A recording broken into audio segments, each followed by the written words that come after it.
Tracking, alerting, protecting. This is WKYT News at 4:30. A Central Kentucky woman who admitted to killing her baby sister learns how long she'll spend in prison. Police say a Danville man who is now facing kidnapping charges was shot with his own gun while he was holding people at gunpoint. And we're tracking a crime alert after a woman wakes up to find an intruder in her home near the UK campus. WKYT News at 4:30 starts now. Good afternoon. A Madison County woman who admitted to killing her baby sister learned her punishment today. Jessica Markham was taking care of her 9-month-old sister Bella Rose last year when she admits she suffocated her. Markham was 17 years old at the time. WKYT's Jordan Valines was in court today for her sentencing. It's our top story at 4:30. In August, Jessica Markham pled guilty to manslaughter in the death of her 9-month-old sister. And today, here at Madison County Circuit Court, she was sentenced to 12 years behind bars. Jessica Markham was just 17 years old when she was charged with capital murder for admittedly killing her baby sister last year in Richmond. Markham initially pled not guilty, but later changed her plea, pleading guilty to a lesser charge of first-degree manslaughter.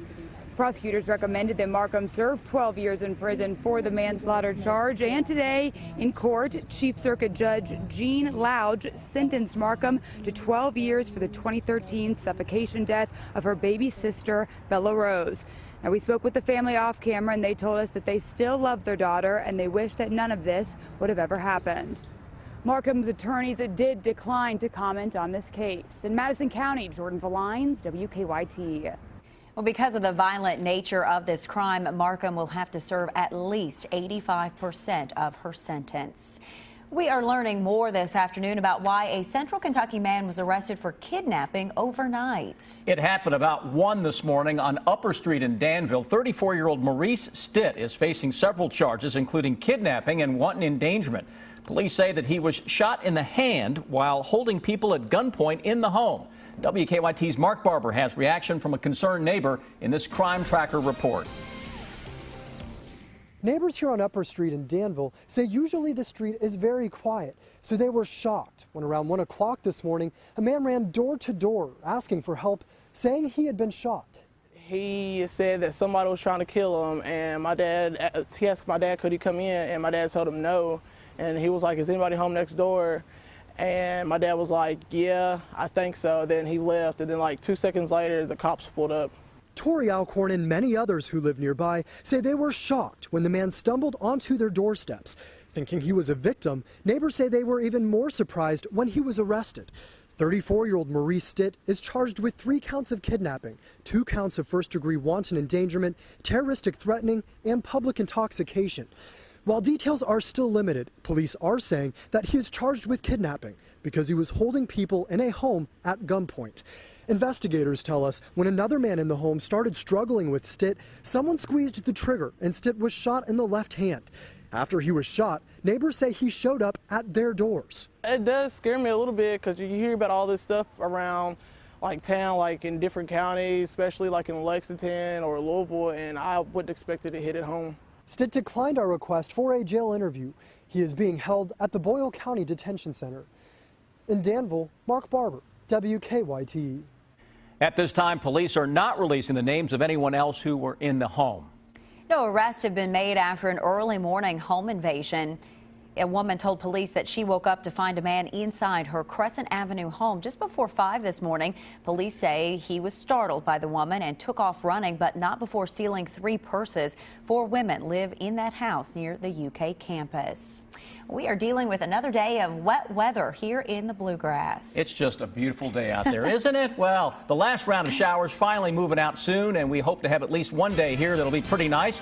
Let's check in now with WKYT's Jim Caldwell. He's tracking our weekend weather on the First Alert Defender. Jim. And you're right, it's not exactly a gorgeous day out there, but we expect that to settle in for your Friday, which would make for an excellent weekend, or at least start to the weekend before it rolls downhill again. That's kind of the pattern we're in. We're tracking a few showers out along the Mountain Parkway into eastern Kentucky. Some showers showing up out across parts of Magoffin County into Morgan County. The rest of us just seeing plain old cloud cover.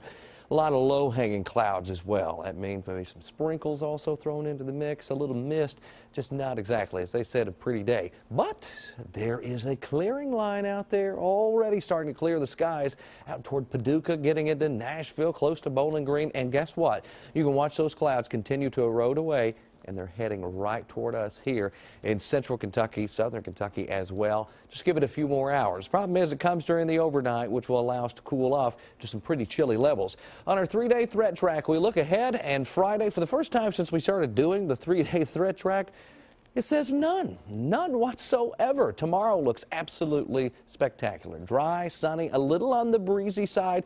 Other than that, it's fine. We go into the weekend, though. We'll start tracking a few more nuisance showers on Saturday, keeping temperatures down. And then on Sunday morning, we could be talking about some patchy frost once again. I'll break down our 7-day forecast coming up for you here in just a few minutes. Thank you, Jim. A Lexington school is the first in the city to use a national program geared towards attracting more male volunteers. It's a story we're working on for WKYT at 6 tonight.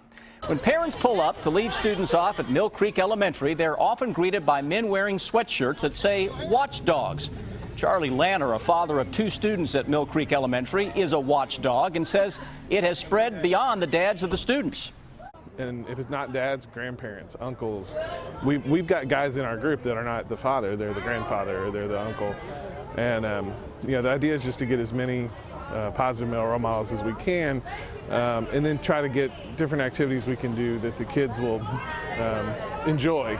I mean, predominantly most of the stuff that's done at the school is done by the mother with the PTA and things of that nature. This is an organization that promotes having dads come in, spend time with the kids.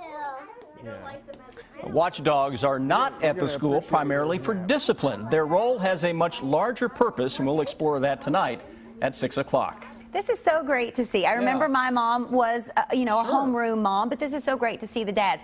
I'm guessing these watchdogs, they don't just wander around the school without any kind of guidance, right? You're right, Amber. They check in at the front desk just like a regular guest would. They meet with the Family Resource Center director. They go over where they can help out, what classrooms they can visit. So you're right, there is some structure to their day, and they help out at special events outside the classroom as well. I really enjoyed doing the story, I guess, because I'm a guy and a dad, and it was good to see the guys getting involved. We'll have much more tonight with the Watchdogs of Mill Creek Elementary. Good for all those fellas.